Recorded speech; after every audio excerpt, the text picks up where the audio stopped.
بسم اللہ الرحمن الرحیم الحمد للہ وکفی وسلام علی عبادہ الذین اصطفی اما بعد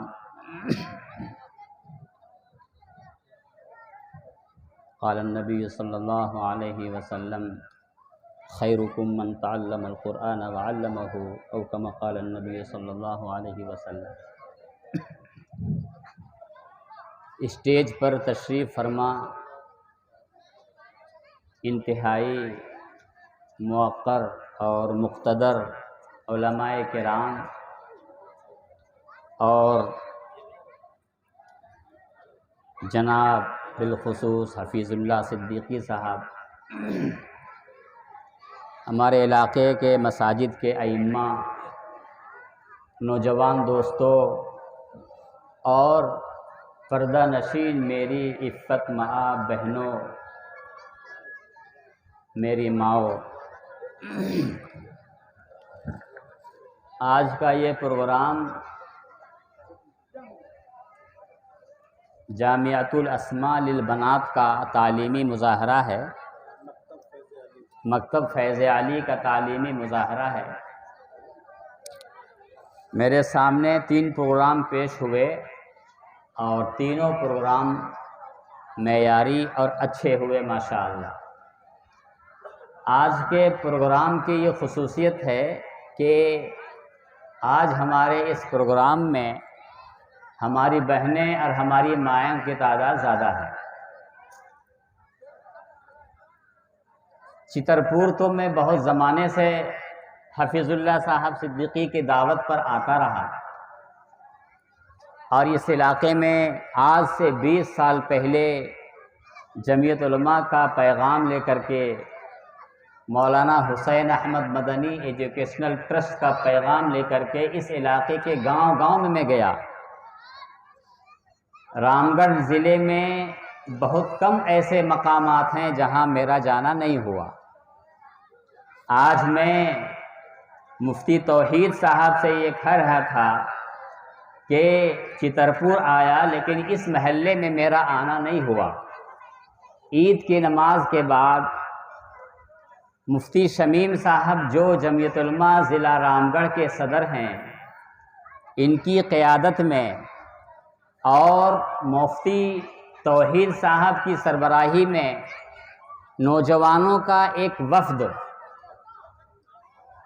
ہمارے پاس گیا، جس میں یہاں سارے نوجوان موجود ہیں۔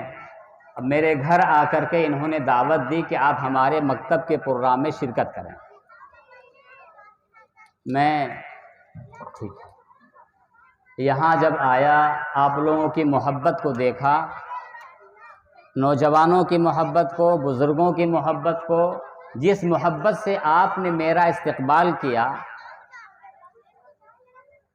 میرے دل پہ اس کا بہت اثر ہے۔ میں یہاں کے نوجوانوں سے یہ بات کہہ رہا تھا کہ تعلق ہمارا دینی قائم ہو چکا ہے، اب یہ تعلق ہمارا باقی رہنا چاہیے انشاءاللہ۔ ہماری بہنیں یہاں موجود ہیں اور بہت لمبی تقریر کرنے کا موقع نہیں ہے، وقت زیادہ ہو چکا ہے۔ 1-2 باتیں میں ضروری عرض کروں گا۔ یہاں میرے خیال سے جیسا کہ حفیظ اللہ صاحب فرما رہے ہیں، ہماری جو خواتین ہیں اور ہمارے جو نوجوان ہیں وہ اسکول کی تعلیم، کالجز کی تعلیم، عصری تعلیم کی طرف ان کی توجہ بہت ہے، یعنی تعلیم یافتہ لوگ ہیں، پڑھے لکھے لوگ ہیں، لیکن دوسری طرف دینی تعلیم کا فقدان ہے۔ دینی تعلیم ہمارے اس گاؤں میں، ہمارے اس علاقے میں اس کی کمی ہے۔ ایسی صورتحال میں مکتب قائم کرنا اور بچیوں کو دینی تعلیم دلانا، بچوں کو پڑھانا، یہ انتہائی مستحسن اقدام ہے اور ضروری چیز ہے۔ میں تھوڑا سا آپ کو بتاؤں کہ اس ملک میں ایسا وقت بھی گزرا ہے کہ 40 کلومیٹر تک کوئی آدمی، کوئی مولوی نماز جنازہ پڑھانے والا اس ملک میں نہیں ملتا تھا۔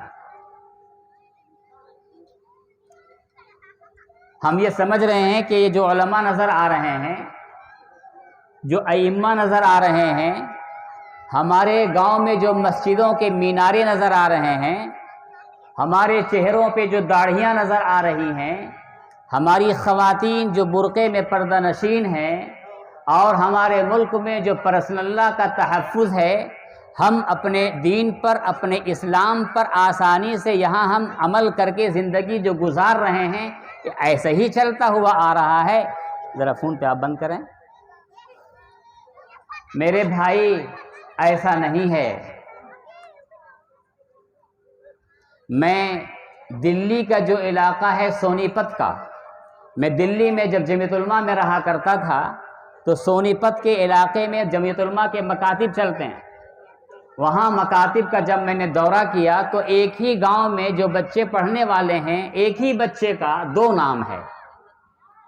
اس کا نام محمد بھی ہے، اس کا نام احمد بھی ہے، اور اس کا نام رمیش بھی ہے، اور اس کا نام گنیش بھی ہے، ایک ہی لڑکے کا۔ ماجرا کیا ہے؟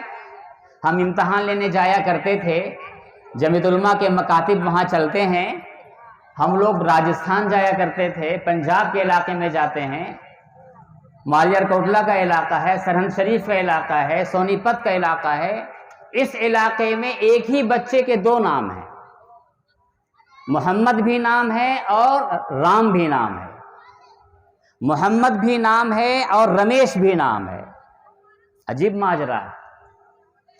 معلوم یہ ہوا کہ جو بچے اسکول میں جاتے ہیں، ان کا نام اسکول میں رام اور رمیش ہے، اور مدرسے میں نہیں بلکہ گھر میں چھپ کر کے ان کا نام محمد ہے۔ جمعیت علماء ہند نے ملک کی آزادی میں جو مدرسے مٹ گئے تھے، اس ملک کے مدرسے جو ختم ہو گئے تھے اس ملک میں، جمعیت علماء ہند نے اس ملک میں دیہاتوں میں جا جا کر کے مسلمانوں کی دین کی حفاظت کے لیے، مسلمانوں کے پرسنل اللہ کی حفاظت کے لیے، مسلمان خواتین کو کے برقعے کی حفاظت کے لیے، میناروں کی حفاظت کے لیے، داڑھیوں کی حفاظت کے لیے، ٹوپیوں کی حفاظت کے لیے ہمارے اکابر نے، ہمارے بزرگوں نے، ہمارے علماء نے گاؤں گاؤں جا کر کے مکاتب قائم کیے۔ آج یہ مکتب جو بچہ تعلیمی مظاہرہ پیش کیا ہے، میں آپ کو سناؤں گا۔ دنیا میں چاہے ان بچوں کی کوئی قیمت نہیں ہے، دنیا میں چاہے ان کا دنیا میں کوئی مرتبہ نہیں ہے، لیکن قیامت میں حشر کے میدان میں جب ان بچوں کا مرتبہ دیکھیں گے محلے کے لوگ، اور ان کے ماں باپ جب دیکھیں گے، تو ہر ماں باپ جن کے بچے حافظ قرآن نہیں ہوئے ہیں، جن کا بچہ ناظرہ قرآن کریم نہیں پڑھا ہے، ایسے ہاتھ ملیں گے، کف افسوس ملیں گے۔ کیا ملیں گے؟ کف افسوس۔ افسوس کہ میں دنیا میں اپنے بچے کو قرآن کریم نہیں پڑھایا، افسوس کہ اپنے بچے کو میں حافظ قرآن نہیں بنایا۔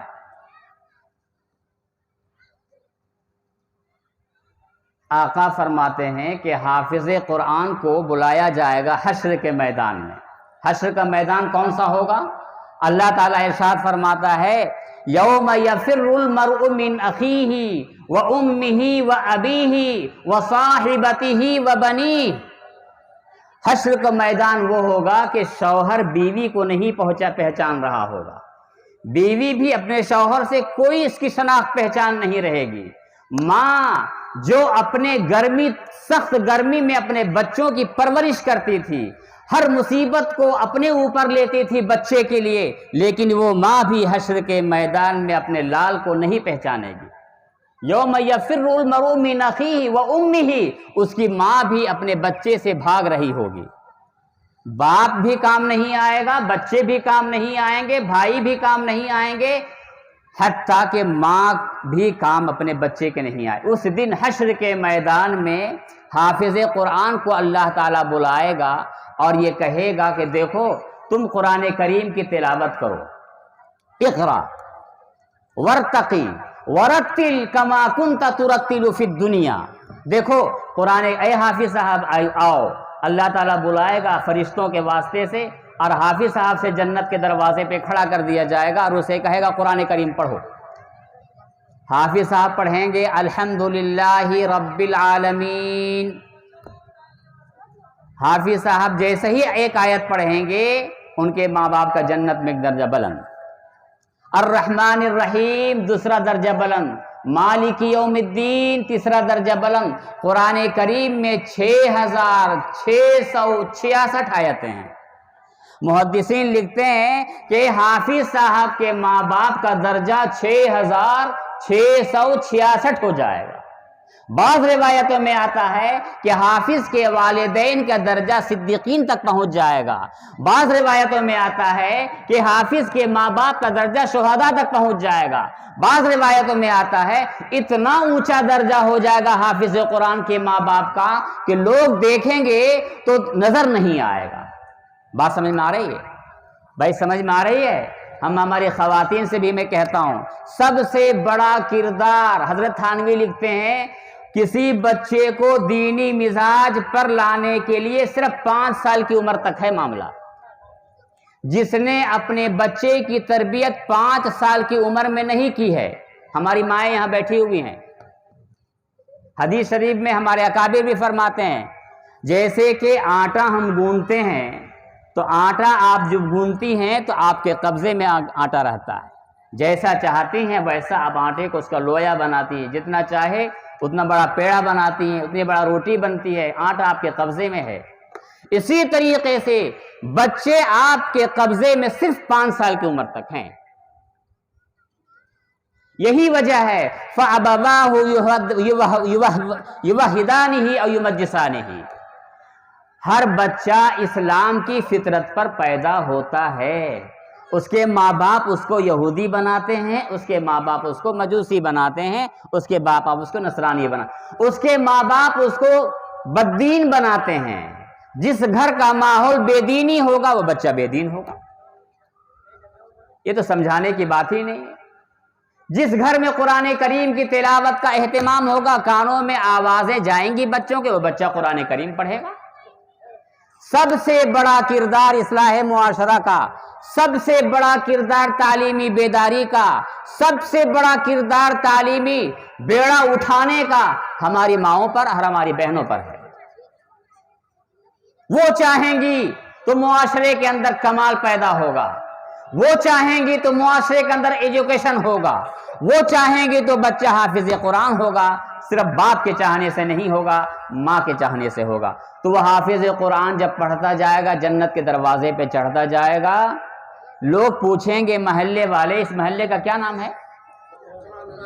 اقرا نگر. احادیث کے کتابوں میں آتا ہے کہ اقرا نگر مثلا محلہ ہے، یہاں کے محلے کے لوگ جمع ہوں گے اور کہیں گے کہ فلاں ماسٹر صاحب جو تھے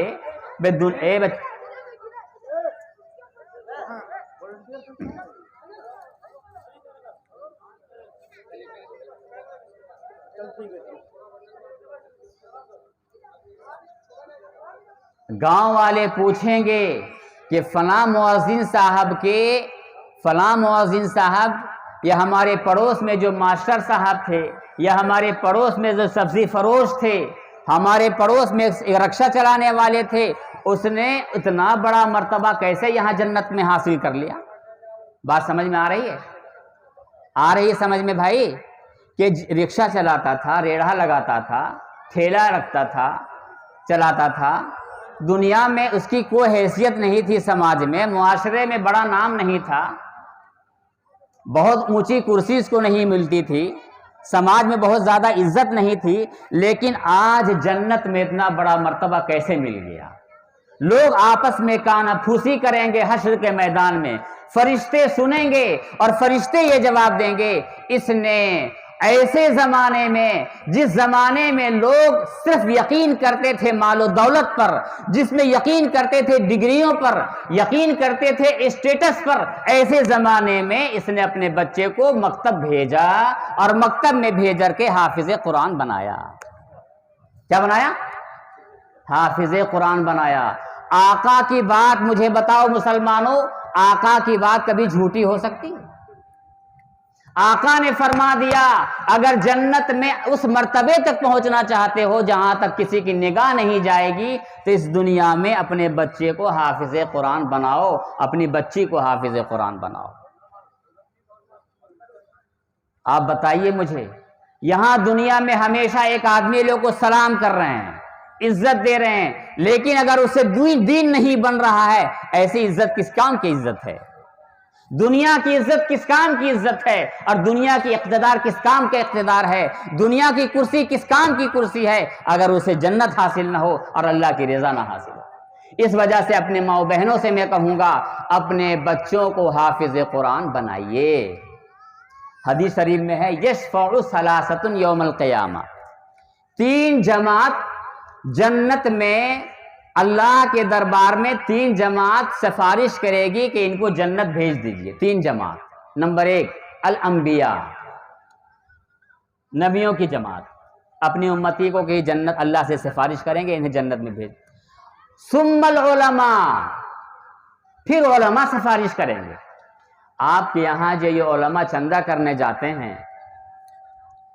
چھوٹے چھوٹے مدرسے چلاتے ہیں، رمضان کے بھوک اور پیاس میں آپ کے دروازے میں جاتے ہیں، اگر آپ نے ان کو عزت دے دی، اگر آپ نے ان کو پانی پلا کر کے ان کی توقیر کی، اگر آپ نے ان سے محبت سے پیش کی، آپ آئے اور چندہ آپ نے محبت سے دیا، اس دن وہ عالم کے بارے میں آقا فرماتے ہیں یجاء بالعابد والعالم یقال للعابد ادخل الجنہ ویقال للعالم قف حتی تشفع او کما قال النبی صلی اللہ علیہ وسلم۔ اپنی بات میں کچھ نہیں بول رہا ہوں، میں صرف احادیث کی روشنی میں تقریر کر رہا ہوں۔ آقا فرماتے ہیں کہ جنت میں کچھ لوگ آئیں گے اور جنت میں ان کو جنت میں بھیج دیا جائے گا۔ وہ کون سی جماعت ہوگی؟ جو 5 وقت کی نماز پڑھ رہے تھے، روزہ رکھ رہے تھے، حج کر رہے تھے، زکوٰۃ دے رہے تھے، اللہ کے مرضیات پہ چل رہے تھے، ان کو عبادت گزاروں کی جماعت کہتے ہیں۔ اس کو کیا کہتے ہیں؟ عبادت گزاروں کی جماعت کو جنت میں اللہ بھیج دے گا۔ پھر دوسری جماعت کو بلائے گا اللہ تعالیٰ اور جنت کے دروازے میں داخل ہونا چاہے گی وہ جماعت، اللہ تعالیٰ اس جماعت کو روک دے گا، ٹھہرو ٹھہرو، ٹھہر جاؤ، قف اسٹاپ۔ قف کا مطلب اسٹاپ، ٹھہر جاؤ۔ کیا جنت نہیں، آج تم تنہا جنت میں نہیں جاؤ گے۔ کس کو ٹھہرا دیں؟ مولانا صاحب کو، یہ مفتی شمیم صاحب کو، مفتی توحید صاحب کو، فلاں امام صاحب کو، فلاں قاری صاحب کو، فلاں امام معلم صاحب کو، جن کو دنیا حقارت کی نظر سے دیکھتی تھی۔ اس دنیا میں انجینئر کی بڑی اہمیت ہے، سی اے کی بڑی اہمیت ہے، ایم بی بی ایس اور بی ایم ایس کی بڑی اہمیت ہے، کسی لیڈر کی بڑی اہمیت ہے، لیکن اگر اہمیت ہمارے سماج میں نہیں ہے تو مولویوں کی نہیں ہے۔ انتقال ہو گیا، ایصال ثواب کے بلا لیا، آپ نے دعوت کر دی۔ مال طیب سے، بہترین مال سے دعوت کرنا علماء کی، اس کو کرنا سیکھیے۔ کسی کے انتقال پر دعوت نہیں، اپنے مال طیب سے، بہترین مال سے اب علماء کی دعوت کیجئے۔ کس طرح کام آئیں گے؟ دیکھیے اللہ کیا کہے گا؟ ٹھہر جاؤ۔ وہ اللہ کہے گا دیکھو پیچھے تمہاری جتنے بھی لوگ ہیں تمہارے پیچھے، جس کے سر پر ہاتھ رکھ دو گے آج وہ تمہارے ساتھ جنت میں چلے جائیں گے۔ پیچھے مڑ کر کے دیکھیں گے علماء، دیکھیں گے میرے پیچھے متولی صاحب بھی ہیں، ہمارے پیچھے جو مدرسہ چلانے کے ذمہ داران ہیں، ہمارے حفیظ اللہ صاحب بھی ہیں جو مدرسے کے فاؤنڈر ہیں، چلانے والے لوگ ہیں، اور بھی ہمارے ماسٹر صاحب ہیں، ہمارے انجینئر صاحب ہیں جو مدرسے کو چندہ دے رہے ہیں، ہماری فلاں خاتون ہے، ہماری ماں ہے، ہماری بہنیں ہیں، اس نے مدرسے کو چندہ دیا اور دل میں بوجھ سمجھ کر کے نہیں دیا، محبت سے چندہ دیا۔ آج جس کے سر پر ہاتھ رکھ دیں گے عالم صاحب، سب ان کے ساتھ جنت میں چلے جائیں گے۔ یہ علماء کی شان ہے۔ ثم شہداء، پھر شہداء جو ہے جنت میں سفارش کریں گے۔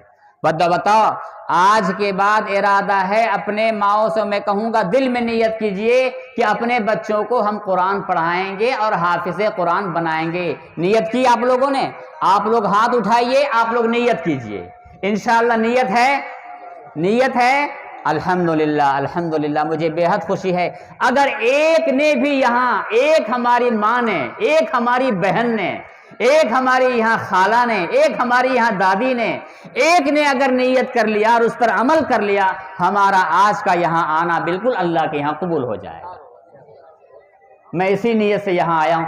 یہ نوجوان گئے تھے، میں ان کو جانتا نہیں تھا، میں نے کہا حفیظ اللہ صاحب جب کہیں گے اور مفتی صاحب جب کہیں گے، مفتی توحید صاحب ہم سے اتنی محبت کرتے ہیں کہ مجھے شرم آنے لگتی ہے، بہت مجھے محبت کرتے ہیں، میں اتنا ان کی محبت سے میں دبا ہی چلا ہوا ہوں کہ ان نوجوانوں کو جو ہمارے یہاں نوادہ جب گئے تو ان کو یاد کرتے کرتے میں یہاں آیا، اور یہاں آیا تو ان کی محبت دیکھ کر کے میرا دل باغ باغ ہو گیا۔ اب میں نوجوانوں کے سلسلے میں ایک دو بات کہوں گا، پھر اپنی بات میں ختم کروں گا۔ دیکھو بھائی، نوجوان چاہے مرد ہوں، نوجوان چاہے ہماری بہنیں ہوں، سب سے کریم طبقہ جو ہے، تشریف لائیں حضرت،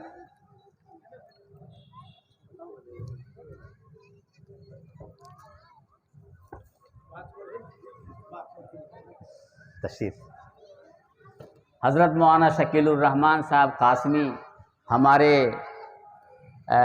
اکابر میں ہیں، جمعیت علماء ضلع ہزاری باغ کے جنرل سیکریٹری ہیں، اور مسلمانوں کے بے انتہا خدمت کرنے والے۔ اگر میں ان کی خدمات کو، جو یہ کام انجام دیتے ہیں مسلمانوں کے لیے، میں بیان کروں تو رات پوری ہو جائے گی، میری تقریر ختم نہیں ہوگی۔ ماشاءاللہ، اللہ تعالیٰ ان کا سایہ ہمارے سروں پر قائم رکھے دیر کے خیر کے ساتھ۔ اللہ تعالیٰ سورہ روم میں ارشاد فرماتا ہے، آپ اگر نیت عمل کرنے کی کریں گے تو میں سناؤں گا، عمل کریں گے؟ اللہ الذی خلقکم من ضعف ثم جعل من بعد ضعف قوة ثم جعل من بعد قوة ضعفا وشیبا یخلق ما یشاء وهو العلیم القدیر۔ یہ آیت سورہ روم کی ہے۔ اس آیت کریمہ میں اللہ تعالیٰ نے انسان کے 3 مرحلوں کا ذکر کیا ہے۔ ایک مرحلہ ہے بچپن کا، جب 2 مہینہ کا بچہ یا 2 دن کا بچہ، اس کے اندر عقل ہوگی، طاقت ہوگی؟ نہیں ہوگی۔ اچھا، 70 سال کا بوڑھا، 75 سال کا ضعیف انسان، اس کے اندر طاقت ہوگی؟ درمیان کے کون سے مرحلہ؟ درمیان کا مرحلہ کون سا ہے؟ جوانی کا مرحلہ۔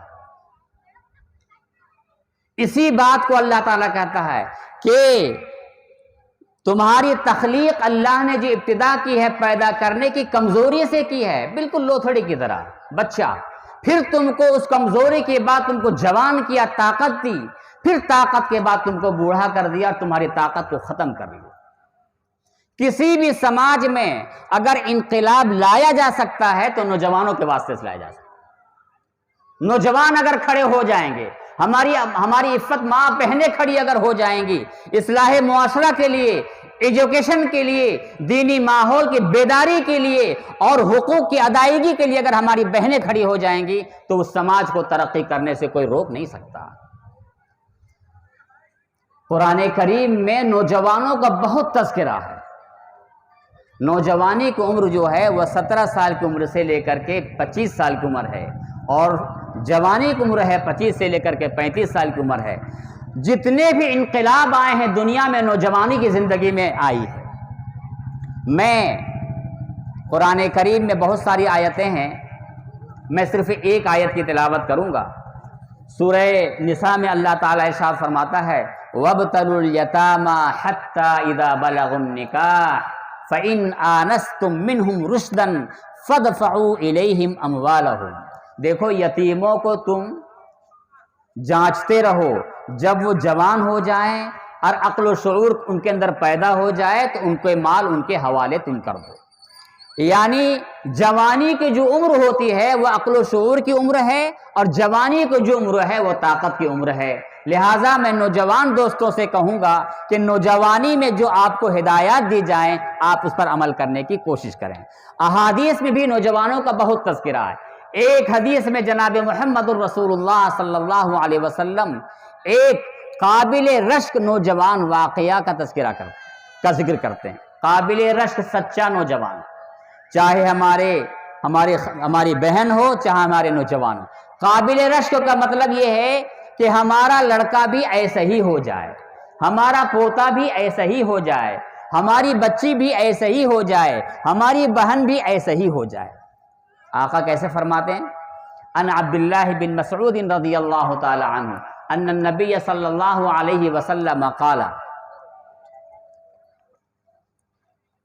ان احب الخلق الى اللہ شاب حدث السن، شاب حدث السن جمیل فی صورت حسنہ جعل شبابہ وجمالہ فی عبادت اللہ فذاک یباہی بہ الرحمن ملائکتہ یقول ھذا عبدی حقا۔ دیکھیے اللہ کے رسول فرماتے ہیں کہ اللہ کے نزدیک سب سے محبوب وہ نوجوان ہے۔ پہلے ارادہ کیجئے، حدیث شریف سنیں گے، اس پر عمل کریں گے انشاءاللہ۔ سب سے سچا اور قابل رشک، قابل رشک کا مطلب یہ ہوتا ہے کاش میرا بھی بچہ ایسا ہو جائے۔ حسد کہتے ہیں، حسد اور رشک میں فرق ہے۔ حسد کا مطلب ہے ایک آدمی ایک آنکھ اندھا ہے تو حاسد یہ کہتا ہے کہ وہ بھی جیسے میں اندھا ہوں وہ بھی اندھا ہو جائے۔ وہ کیا ہوتا ہے؟ وہ کیا کہتے ہیں اس کو؟ حسد کرنے والا۔ جیسا میں ایک آنکھ کا نہیں ہوں وہ بھی اس کی آنکھ چلی جائے۔ اور رشک کا مطلب ہوتا ہے جیسے اس کے اندر خوبی ہے میرے اندر بھی خوبی پیدا ہو جائے۔ تو قابل رشک نوجوان، آقا فرماتے ہیں کہ وہ نوجوان اللہ کے نزدیک سب سے زیادہ پسندیدہ ہے۔ شاب حدث السن، نوجوان جمیل فی صورت حسنہ، جو دیکھنے بھالنے میں بھی خوبصورت ہے۔ کیسے الفاظ ہیں دیکھیے آقا کیسا فرما رہے ہیں، جو دیکھنے بھالنے میں بھی خوبصورت ہے۔ اس کو آپ انگریزی میں اسمارٹ کہتے ہیں۔ اسمارٹ ہے، خوبصورت ہے، جوان ہے، اللہ کے نزدیک وہ بہت محبوب ہے۔ کیا کرتا ہے؟ جعل شبابہ و جمالہ فی عبادت اللہ، لیکن اپنے حسن کو، اپنی خوبصورتی کو، اپنے جمال کو اور اپنی طاقت کو اور اپنی جوانی کو اللہ کی عبادت میں خرچ کرتا ہے، لوگوں کی مدد میں خرچ کرتا ہے، غریبوں کی مدد میں خرچ کرتا ہے، مسیحائی کرتا ہے، پڑوسیوں کی مدد میں خرچ کرتا ہے، لوگوں کے کام آتا ہے، ظلم نہیں کرتا ہے، ظالموں کے کبھی دستے بازو نہیں بنتا ہے، وہ ہمیشہ بھی اعلان حق کرتا ہے، ظلم کے خلاف اٹھ جاتا ہے۔ جوان ہے، ہم تمہارا مقابلہ کریں گے، تم مدرسہ بند کرنے کے لیے آتے ہو، ہم تمہارا مقابلہ کریں گے۔ ایسا نوجوان اللہ کے نزدیک بہت پسندیدہ ہے۔ فضا کا یباہی بہ الرحمن، یہ ایسا نوجوان ہے میرے ماں اور بہنوں اور میرے بھائیوں کہ اللہ تعالیٰ اپنے مقرب فرشتوں کو بٹھا کر کے فخر کرتا ہے اس نوجوان پر، دیکھو دیکھو دیکھو یہ میرا پکا اور سچا بندہ ہے۔ اس وجہ سے میں اپنے نوجوانوں سے کہوں گا، ابھی میری ملاقات ہمارے مفتی توحید صاحب نوجوانوں سے الگ کرا رہے تھے، مصافحہ کرا رہے تھے، فوٹو کھینچ رہے تھے اور یہاں بٹھا رہے تھے، وہاں بٹھا رہے تھے، اور وہ کہہ رہے تھے کہ نوجوانوں سے کچھ آپ کہہ رہے تھے، کہہ دیجئے۔ میں نوجوانوں سے، جو یہاں نوجوان بیٹھے ہوئے ہیں، جنہوں نے میرا استقبال کیا ہے، جو مجھ سے محبت کرتے ہیں اور جنہوں نے میری یہاں دعوت کی ہے، یہ میں پیغام دیتا ہوں، آقا کی بات ہے، آقا کا یہ پیغام ہے، اے نوجوانوں اٹھو اور اپنے حسن و جمال کو اللہ کی عبادت میں خرچ کرو، اپنی جوانی کو اللہ کی عبادت میں کرو۔ اللہ تعالیٰ فرماتا ہے میں ایسے نوجوان پر فرشتوں کے سامنے میں کہتا ہوں کہ یہ میرا پکا سچا بندہ ہے، فخر کرتا ہے اللہ تعالیٰ۔ ایک روایت اور سناؤں گا میں۔ ایک نوجوان ایسا ہے جو فرشتوں کی طرح ہے، اللہ کہتا ہے میرے نزدیک وہ فرشتہ ہے، یعنی گویا کے فرشتہ، کبعض ملائکتی، وہ نوجوان میرے نزدیک میرے بعض فرشتوں کی طرح ہے۔ ان یزید ابن میسر رحمہ اللہ، ان اللہ تعالی یقول، یہ حدیث قدسی ہے۔ علماء یہاں بیٹھے ہوئے ہیں، میں بتلا دوں، میرے خیال سے خواتین میں بھی کچھ تعلیم یافتہ ہوں گی، شاید وہ بھی میری بات کو سمجھ لیں، اس لیے میں کہہ دیتا ہوں حدیث قدسی کا اگر باتیں اور الفاظ دونوں اللہ کے ہیں تو وہ قرآن کریم ہے، یاد رہے گا، باتیں اور الفاظ دونوں اللہ کے ہیں تو وہ قرآن کریم ہے، اور باتیں اور الفاظ دونوں جناب محمد الرسول اللہ صلی اللہ علیہ وسلم کے ہیں تو وہ حدیث ہے۔ اور باتیں اللہ کی ہیں اور الفاظ جناب محمد الرسول اللہ صلی اللہ علیہ وسلم کے ہیں تو وہ حدیث قدسی. یہ روایت حدیث قدسی ہے. ایھا الشاب، اللہ فرماتا ہے ایھا الشاب التارک شہوتہ لی المبتذل شبابہ من اجلی انت عندی کبعض ملائکتی. اے وہ نوجوان محدثین لکھتے ہیں یہاں نوجوانوں کا جو تذکرہ ہم کر رہے ہیں یہ صرف اس سے مراد نوجوان ہمارے مرد نہیں ہیں. پہلی روایت میں بھی وہی بتلا ہے، نوجوان ہماری خواتین بھی ہیں، ہماری بہنیں بھی ہیں، وہ اس حدیث کے مصداق ہیں، دونوں مصداق ہیں اس حدیث کے. اے وہ نوجوان التارک شہوتہ لی، جس نے اپنی خواہشات نفس کو میری وجہ سے چھوڑ دیا. گناہ کا موقع ملا لیکن ایک نوجوان گناہ سے رک جاتا ہے، اس وجہ سے نہیں کہ کوئی دیکھ رہا ہے، اس وجہ سے نہیں کہ شرم و حیا ہے، اس وجہ سے نہیں کہ کسی کے ڈر کی وجہ سے، بلکہ گناہ سے وہ رک رہا ہے صرف اللہ کی وجہ سے رک رہا ہے، اللہ کی محبت کی وجہ سے رک رہا ہے، اللہ دیکھ رہا ہے. تو اللہ کہتا ہے انت عندی کبعض ملائکتی، اے امت محمدیہ کے وہ نوجوان، تیرا مقام میرے نزدیک بعض فرشتوں کی طرح ہے. کیا بات ہے، بتاؤ یہ مقام حاصل کرنا چاہتے ہو بھائی؟ ہاتھ اٹھا کے میرا وعدہ کیجئے، اللہ تعالی ہمیں اس کی توفیق دے گا انشاءاللہ. نوجوانوں کے بڑے فضائل ہیں بھائی. آپ مجھے بتائیے، یہاں بیٹھے ہوئے ہیں، بات لمبی ہو رہی ہے، وقت زیادہ ہو رہا ہے، ایک بات اور کر کے میں ختم کروں گا. آپ یہاں ماشاءاللہ مجھے بے حد خوشی ہے آج اس مجمع میں آ کر کے کہ ہماری خواتین بڑی تعداد میں یہاں اور ہماری مائیں بہنیں یہاں موجود ہیں. اگر ایک نے بھی سمجھ لیا تو تقریر اور اس جلسہ کا پورا محصل ہو گیا اور عمل کر لیا تو انشاءاللہ مجھے بے حد خوشی ہے. ہم بہت مبارکباد پیش کرتے ہیں مفتی توحید صاحب کو اور مفتی شمیم صاحب کو اور جناب ہمارے جمعیت علماء کے سرپرست ہیں حفیظ اللہ صدیقی صاحب کو کہ اتنے اچھے پروگرام کے انہوں نے انعقاد کیا. پھر کبھی آئیں گے ہم تو جمعیت پر بھی بولیں گے، جمعیت علماء کے سلسلے میں کہیں گے ہم. اچھا ہم ٹھیک ہے. دیکھو بھائی، سیرت کی کتاب پڑھتے ہیں، نوجوانوں سے میں کہوں گا جہاں بہت کچھ آپ پڑھتے ہیں، آپ 10 منٹ کا وقت نکالیے اور اپنے سیرت رسول پڑھیے. ہجرت کب ہوئی تھی، مکہ مکرمہ فتح کب ہوا تھا، یہ ساری چیزیں موٹی موٹی چیزیں آپ ان کو پڑھیے، کوشش کیجیے. حضرت زبیر بن عوام رضی اللہ تعالی عنہ، نوجوان یہاں بیٹھے ہوئے ہیں، غور سے سنیں. حضرت زبیر بن عوام رضی اللہ تعالی عنہ کون ہیں؟ آقا فرماتے ہیں ہر نبی کا ایک وفادار دوست ہوتا ہے اور ہمارا وفادار دوست زبیر بن عوام ہیں. 17 سال کی عمر میں انہوں نے اسلام قبول کیا، 17 سال. حضرت طلحہ بن عبید اللہ جنگ احد میں، غزوہ احد میں اتنا حضرت آقا کا دفاع کیا ہے، اتنا آقا کا دفاع کیا ہے کہ آقا نے ان کو طلحۃ الخیر کا لقب دیا. 17 سال کی عمر میں اسلام قبول کیا. حضرت سعد بن ابی وقاص مشہور تیر انداز، سب علماء بیٹھے ہوئے ہیں، 17 سال کی عمر میں اسلام قبول کیا. حضرت اسامہ بن زید امیر لشکر بنا دیے گئے 17 سال کی عمر میں. حضرت عثمان غنی مسلمان ہو گئے، آقا میں یعنی بیعت اختیار کر لی 25 سال کی عمر میں. حضرت عمر فاروق 26 سال کی عمر میں. حضرت عبد الرحمن بن عوف 23 سال کی عمر میں. حضرت عبیدہ بن جراح 32 سال کی عمر میں. صحابہ کرام رضوان اللہ تعالی علیہم اجمعین جوانی کی زندگی ہی میں آقا سے وابستہ ہو گئے. آقا اللہ فرماتا ہے رضی اللہ عنہم ورضوا عنہ، اللہ ان سے راضی وہ ان سے راضی. محمد الرسول اللہ والذین معه اشداء علی الکفار رحماء بینہم تراہم رکعا سجدا یبتغون فضلا من اللہ ورضوانا. میرے بھائی، میں آ گیا آپ جمعیت پہ، آپ اپنے تاریخ اٹھا کے دیکھیے. آپ نے محمد بن قاسم کو نام سنا ہوگا، سندھ کو فتح کیا 17 سال کی عمر میں.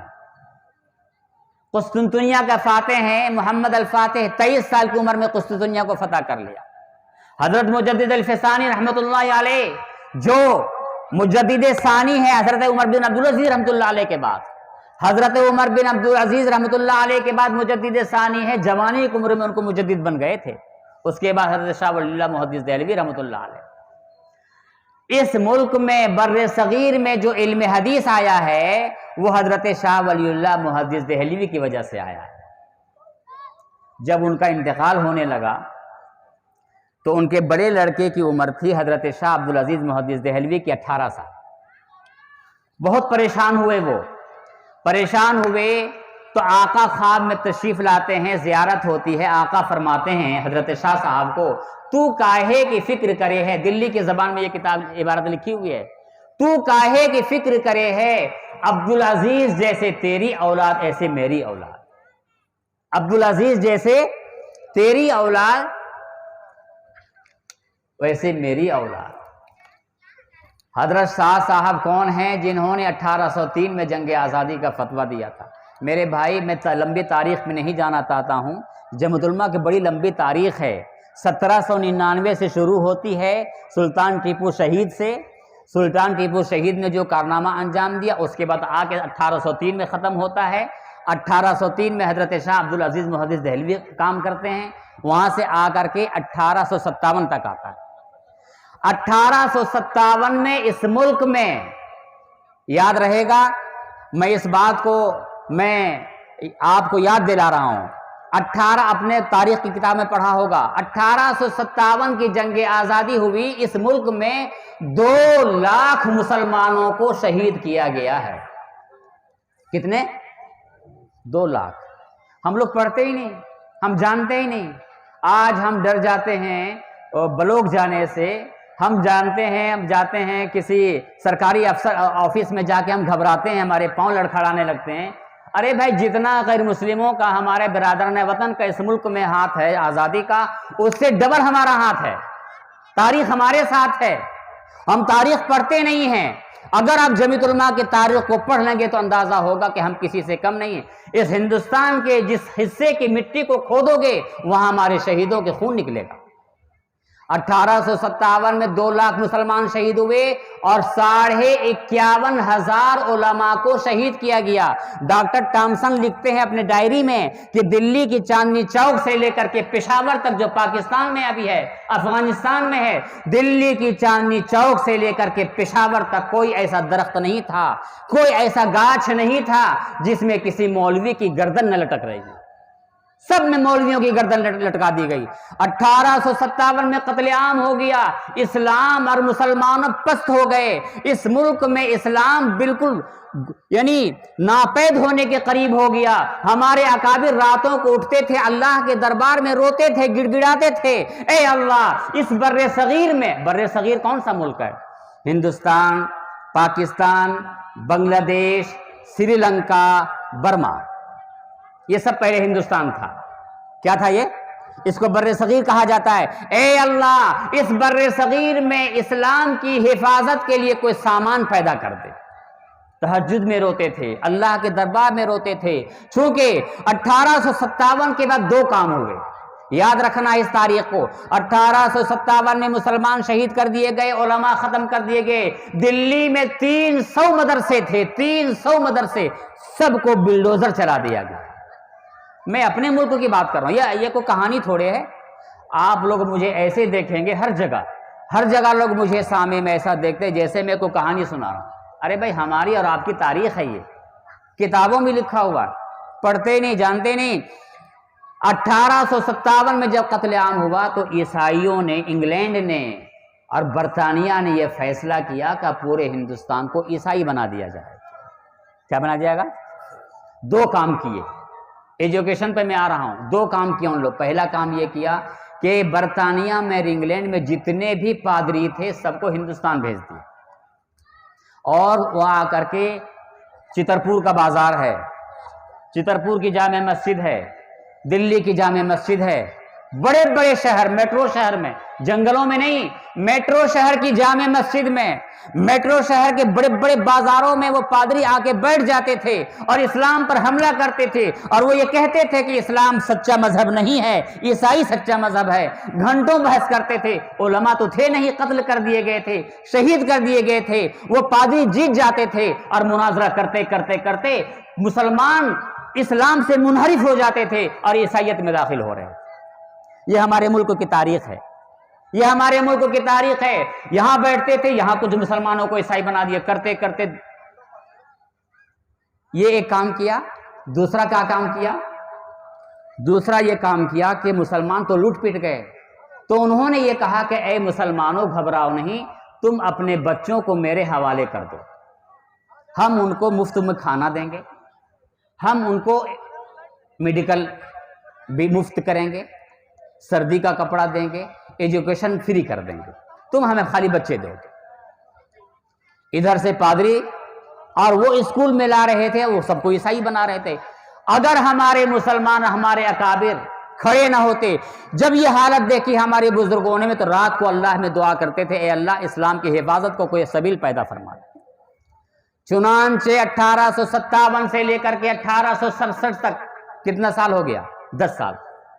یہ 10 سال اس ملک میں بہت خطرناک گزرا ہے. آج 2020 چل رہا ہے, 1920 2020 تقریباً 150 سال پہلے. دعا کرتے تھے. اسی وقت میں اللہ تعالیٰ نے ہمارے بزرگوں کے دل میں یہ بات ڈالی اور دارالعلوم دیوبند کا قیام عمل میں آیا. اور جیسا کہ تاریخ میں لکھا ہوا ہے, جناب محمد الرسول اللہ صلی اللہ علیہ وسلم نے اپنے دستے مبارک سے اس ادارے کی بنیاد رکھی. اس مدرسے نے کیا کام کیا؟ اس مدرسے نے 2 کام کیے. مجاہدین پیدا کیے, مجاہدین آزادی, اور جمعیت علماء ہند کا پلیٹ فارم تیار ہوا. یہ تاریخ ہے بھائی. پلیٹ فارم جمعیت علماء ہند کا, جس کا ہم چھوٹا سا ادنا سام سپاہی ہیں جھارکھنڈ کے.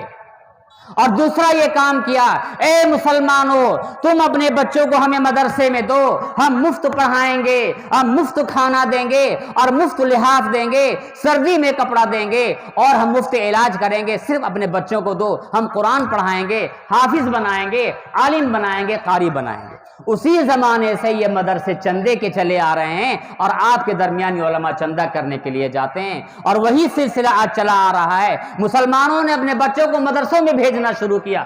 یہ علاقہ آج سے 150 سال پہلے یہاں کیا آبادی رہی ہوگی؟ میں تو جنگلات میں جاتا ہوں, جھارکھنڈ کے پہاڑوں میں, وہاں کہاں تو کچھ بھی نہیں تھا.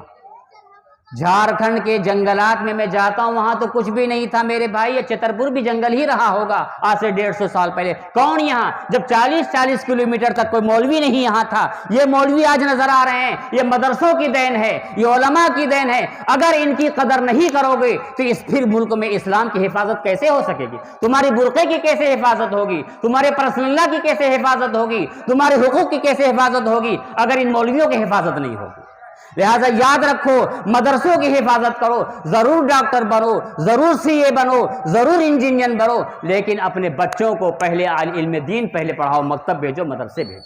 دونوں محاذ پہ کام کیا ہمارے بڑوں نے, اور انگریزوں کا ایک دم ترکی بترکی مقابلہ کیا. اگر تم نے مفت تعلیم کا انتظام کیا ہے تو ہم نے بھی مفت تعلیم کا انتظام کیا ہے. تو میرے بھائی ایک واقعہ خالی, جو پادری فنڈر آخری آیا آگرے میں. پادری فنڈر اس زمانے کا سب سے بڑا پادری تھا, اور وہ بہت جگہوں سے مناظرت جیتتا آگرہ پہنچ گیا. بہت سارے مسلمان عیسائیت میں داخل ہو گئے, ان کا مسلک اسلام کمزور ہوتا گیا. آگرے میں جامع مسجد کے سیڑھی میں بیٹھ گیا اور مناظرہ کرنے لگا, کہنے لگا کہ اسلام غلط مذہب ہے, عیسائیت صحیح مذہب ہے. مولانا رحمت اللہ کیرانوی جب 2 بجے رات کو تمام علماء بھاگ گئے, جب تمام علماء مقابلہ نہیں کر سکے, خطرہ یہ ہوا کہ اسلام آج مغلوب ہو جائے گا, تو مولانا رحمت اللہ کیرانوی پر جو ہے آرڈر تھا گرفتاری کا انگریزوں کی طرف سے, مسلمانوں نے چھپا کے رکھا تھا. مولانا رحمت اللہ کیرانوی نے کہا, رحمت اللہ اب یا تو اسلام رہے گا یا رحمت اللہ رہے گا. اور وہ باہر آ گئے اور پادری فنڈر کا مقابلہ کیا. ایسا مقابلہ کیا کہ راتوں رات بھاگ کر کے وہ انگلینڈ چلا گیا, لندن بھاگ گیا, جوتے چھوڑ کے بھاگا. ہمارے بزرگوں نے, ہمارے علماء نے ایسا مقابلہ کیا. یہ مدرسوں کی وجہ سے ہوا. جمعیت علماء ہند نے 1803 سے لے کر کے آزادی کے بعد جو جمعیت نے کام کیا, آزادی کے بعد 2 کام کیے. میں وہ بات کر کے اپنی بات میں ختم کروں گا. جب یہ ملک آزاد ہوا تو سیکولر دستور جو بنا ہے, سیکولر دستور, ہم لوگ کیا بولتے ہیں, ہمارا ملک کیا ہے, سیکولر ہے. آج دعویٰ کیا جا رہا ہے کہ ہم ہندو راشٹر بنائیں گے. ہندو راشٹر کی بات لوگ کر رہے ہیں, آج گورنمنٹ کہہ رہی ہے ہندو راشٹر بنائیں گے. ملک کیا ہے اس کا آئین کیا ہے, سیکولر ہے. کانسٹیٹیوشن اس کا آئین کیا, دستور کیا ہے, سیکولر ہے. اس دستور کو بنانے میں جمعیت علماء ہند کا کردار ہے۔ سن 47 میں ملک آزاد ہوا، پاکستان بن گیا۔ یہاں کے جو غیر مسلم بھائی ہمارے تھے انہوں نے کہا تم پاکستان لے لیا، تم نے اپنا بڑا پاکستان لے لیا، اب تم پاکستان چلے جاؤ، اس ملک میں تمہارا کچھ نہیں ہے۔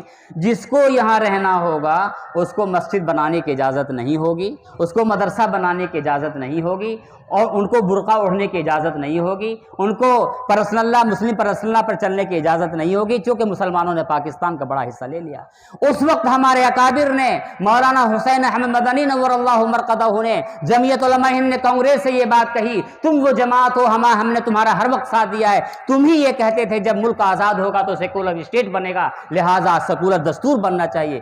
آج ہم اسمبلی کا الیکشن لڑتے ہیں کہ نہیں لڑتے ہیں؟ آج ہم وارڈ کا الیکشن لڑتے ہیں کہ نہیں لڑتے ہیں؟ کہاں سے حق ملا آپ کو؟ ہمیں حق کہاں سے ملا؟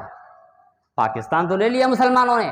ہم لوور کورٹ جاتے ہیں کہ نہیں جاتے ہیں؟ ہم ڈسٹرکٹ کورٹ جاتے ہیں کہ نہیں جاتے ہیں؟ ہم سپریم کورٹ جاتے ہیں کہ نہیں جاتے ہیں؟ آج ہی جمعیت علماء کی خبر آئی ہے کہ کیرالہ میں جو فلم بنی ہے ابھی سپریم کورٹ جمعیت علماء کے چلی گئی۔ آپ نے خبر پڑھی آپ لوگوں نے؟ آج ہی سپریم کورٹ میں پیٹیشن جمعیت نے داخل کر دیا ہے۔ میرے بھائی بہت اس کی لمبی تاریخ ہے، میں صرف اتنی بات میں کہوں گا، جمعیت علماء ہند نے اس ملک کے مسلمانوں کی آبرو کی حفاظت کی ہے، اس ملک کے دین کی حفاظت کی ہے، اس یہاں کے مسلمانوں کو دوبارہ جمایا ہے۔ سن 48 میں پورے کے پورے سن 47 میں ملک آزاد ہوا، سب لوگ یہاں سے جانے کے لیے تیار ہو گئے تھے، ہمارا اکابر ڈر گئے جمعیت علماء کے، کہا کہ نہیں ہم اسی ملک میں رہیں گے، تاج محل یہی ہے، لال قلعہ یہی ہے، جامع مسجد یہی ہے، ہم یہی رہیں گے۔ آپ کو ایک بات سن کر کے تعجب ہوگا کہ سن 70 تک، 1948 سے لے کر کے 1970 تک اجمیر شریف میں اس جمعیت علماء ہند کی نگرانی میں ہوا ہے۔ ہمارے بریلوی مکتب فکر کے لوگ یہاں ہوں گے اگر وہ سن لیں کہ ہماری جمعیت نے آپ کے لیے کتنا بڑا کام کیا ہے۔ سن 48 سے لے کر کے اجمیر شریف میں قبضہ ہو گیا تھا ہمارے ہندو بھائیوں کو جو پاکستان سے آئے تھے، اور کہا تھا کہ اس کو ہم قبضہ کر لیں گے۔ جمعیت نے اپنے خدام کے ذریعے سے، اپنے ورکرز کے ذریعے سے سن 48 سے لے کر کے سن 72 تک کیمپ لگایا، اور جمعیت نے اپنی نگرانی میں اس کو عرس کرایا۔ تاریخ رہے گی یاد بھائی۔ ان کو بھی میں کہتا ہوں، یہ جو مہرولی شریف میں جو ہے بختیار کاکی رحمۃ اللہ علیہ کے جو مزار ہے، گاندھی جی کو لے کر کے مجاہد ملت گئے اور وہاں عرس کرایا۔ میرے بھائی جمعیت علماء کی بڑی تاریخ ہے، میں آپ کو اس سلسلے میں 2 پیغام دینا چاہتا ہوں اور اپنی بات میں ختم کروں گا۔ نمبر 1، مکاتب کی اہمیت کو اپنے دل میں بٹھائیں، اپنے بچوں کو مکتب بھیجیں اور حافظ قرآن اور ناظرہ قرآن کریم پڑھانے کی کوشش کریں۔ اور دوسری بات یہ ہے کہ نوجوان طبقہ جو ہمارا ہے وہ اصلاح معاشرہ کے کاموں میں آگے آئیں، اور اصلاح معاشرہ کے سلسلے میں جو ذمہ داریاں دی جائیں اس کو بحسن طریقے سے نبھائیں۔ اور تیسری بات عام مسلمانوں سے اور عام خواتین سے کہوں گا، اپنے گھروں میں قرآن کریم کی تلاوت کا اہتمام کریں۔ تعویذ سے شیاطین نہیں بھاگتے ہیں، تعویذ سے شیاطین، کسی عامل سے شیطان کہیں کبھی نہیں بھاگتا، اس کو نوٹ کر لو بھائی۔ عامل سے شیاطین نہیں بھاگتے ہیں، تعویذ سے بھی نہیں بھاگتے ہیں، شیاطین بھاگتے ہیں قرآن کریم کی تلاوت سے، قرآن کریم کی تلاوت سے بھاگتے ہیں۔ آپ جناب محمد رسول اللہ صلی اللہ علیہ وسلم ارشاد فرماتے ہیں، بس اس روایت کو پڑھوں گا، وما علینا الا البلاغ، البیت الذی یقرأ فیہ القرآن۔ میری بہنیں بھی سن لیں اور میرے نوجوان بھی سن لیں، جس گھر میں قرآن کریم پڑھا جائے گا، میں اپنی طرف سے نہیں کر رہا ہوں، اس کے 5 فائدے ہیں۔ اس کے نمبر 1، حضرتہ الملائکہ، اس گھر کو اللہ کی رحمت کے فرشتے چاروں طرف سے آ کے گھیر لیتے ہیں۔ اگر یہ معلوم ہو جائے کہ یہ اقرا کمیٹی، اقرا محلے کی گاؤں میں کسی مسلمان کے گھر میں اللہ کی رحمت کا ایک فرشتہ آتا جاتا ہے، تو مجھے بتاؤ پورا رام گڑھ ڈسٹرکٹ کا مسلمان جمع ہو جائے گا کہ نہیں ہو جائے گا؟ رام گڑھ ہی کیوں بھائی، ہم تو وہاں سے آ جائیں گے، دنیا سے لوگ دیکھنے آ جائیں گے۔ چلو اللہ کی رحمت کے فرشتے کا اگر معائنہ کرنا ہے اور ان کی برکتوں کا مشاہدہ کرنا ہے تو فلاں گاؤں چلو، یہ معلوم ہوا ہے فلاں ابن فلاں کے مکان میں اللہ کی رحمت کا فرشتے کا رات کے تنہائی وقت میں نزول ہوتا رہتا ہے۔ آقا فرماتے ہیں کہ اس گھر میں اللہ کی رحمت کا ایک فرشتہ نہیں بلکہ اللہ کی رحمت کے فرشتے ایسے گھیر لیتے ہیں۔ دوسرا فائدہ کیا ہے؟ وَتَنْكَبَتْ عَنْهُ الْمَلَائِكَةُ، شیاطین اس گھر سے اپنا بوریا بستر سمیٹ لیتے ہیں۔ شراب کی طرف کون لے کے جاتا ہے؟ شیاطین لے کے جاتے ہیں۔ نفس امارہ کی طرف اکساتا کون ہے؟ شیاطین۔ میاں بیوی میں جھگڑا کون کراتا ہے؟ شیاطین کراتے ہیں۔ بچے بڑے کی بات نہیں مانتے ہیں، شیاطین کراتے ہیں۔ شیطان کیسے گھر میں آ گیا؟ بے آیا کس راستے سے شیطان؟ شیطان کا داخلہ گھر میں کیسے ہوا؟ شیطان نے گھر میں داخلے جو تھے، جو چور دروازے ہیں میرے بھائی، اگر شیطان کے لیے دروازے کو بند کرنا ہے تو قرآن کریم کی تلاوت کرنا ہوگا۔ کرو گے بھائی؟ دو فائدہ سمجھ گئے۔ تیسرا فائدہ وَاتَّسَعَ عَلَىٰ أَهْلِهِ، اس میں بہت سارے بزنس مین بیٹھے ہوئے ہیں، کوئی کھیتی باڑی کرنے والے لوگ ہیں، کوئی ملازم پیشہ ہے، کوئی کاریگر ہیں، کوئی رکشہ چلاتے ہیں۔ ہر ایک کو اپنی دنیا کی فکر ہے۔ رات کو سوتے ہیں تو اپنی آمدنی کا جائزہ لے کے سوتے ہیں، صبح اٹھتے ہیں تو اپنی آمدنی کے بارے میں اٹھتے ہیں، دنیا ہی کے غم میں سوتے ہیں، دنیا ہی کے غم میں اٹھتے ہیں۔ ایسا ہوتا ہے کہ نہیں ہوتا؟ آقا فرماتے ہیں جس گھر میں قرآن پڑھا جائے گا تو آمدنی تو ہوگی کم، لیکن اس کے رزق میں وسعت ہوگی اور بڑا بڑا دروازہ اس کا رزق میں داخل ہونے کا بنا دیا جائے۔ 10,000 روپے کی آمدنی ہے، 50,000 اس میں ہیں اور اس کے فائدے ہوں گے۔ تو نمبر 3 سورس آف انکم جو ہے وہ بڑھا دیا جائے گا جس گھر میں قرآن کریم کی تلاوت ہوگی۔ کریں گے تلاوت؟ نمبر 4 کا فائدہ کثر خیرہ، اس گھر میں اتنی محبت ہوگی کہ آپس میں ایسا وہ گھر لگے گا جیسے کہ جنت کا ایک حصہ ہے۔ کہتے ہیں نا یہ میرا گھر جنت نشاں ہے، یہ میرا گھر جنت نشاں ہے۔ نہ بیوی کو شوہر سے شکایت ہے، نہ شوہر کو بیوی سے شکایت ہے، نہ بچے کو بڑوں سے شکایت ہے، نہ بڑوں کو بچے سے شکایت ہے۔ وہ گھر جنت نشاں ہے جس گھر میں قرآن پڑھا جائے۔ وَقَلَّ خَيْرُهُ وَقَلَّ شَرُّهُ، اور جس گھر میں قرآن پڑھا جائے گا کبھی جھگڑا فساد نہیں ہوگا۔ مسلمانوں تلاوت کرو گے؟ اور جس گھر میں نہیں پڑھا جائے گا اس کے 5 نقصان۔ نمبر 1 حضرت الشیاطین، شیطان ہی آگے اپنا جماوڑا کر لیں گے۔ کیا کر لیں گے؟ اپنا جماوڑا کر لیں گے۔ لڑائی والا شیطان الگ ہوگا، شراب پلانے والا شیطان الگ ہوگا، برا کام کرنے والا شیاطین۔ دوسرا کام وَتَنْكَبَتْ عَنْهُ الْمَلَائِكَةُ، اللہ کے رحمت کے فرشتے دور چلے جائیں۔ وَضَاقَ عَلَىٰ أَهْلِهِ، تیسرا نقصان آمدنی 1 لاکھ روپے کی ہوگی لیکن یہ رشوت میں جا رہا ہے پیسہ، یہ ڈاکٹر کے یہاں سرجن میں یہاں جا رہا ہے، یہ وکیل کے یہاں جا رہا ہے۔ ارے بھائی 20 تاریخ ہوئی تھی، پورا 1 لاکھ روپے ختم ہو گئے، برکت ہی نہیں۔ لہذا اگر بے برکتی لانی ہے تو اپنے گھروں کو ویران کرو، اگر برکت لاتا ہے تو قرآن کریم کی تلاوت کرو۔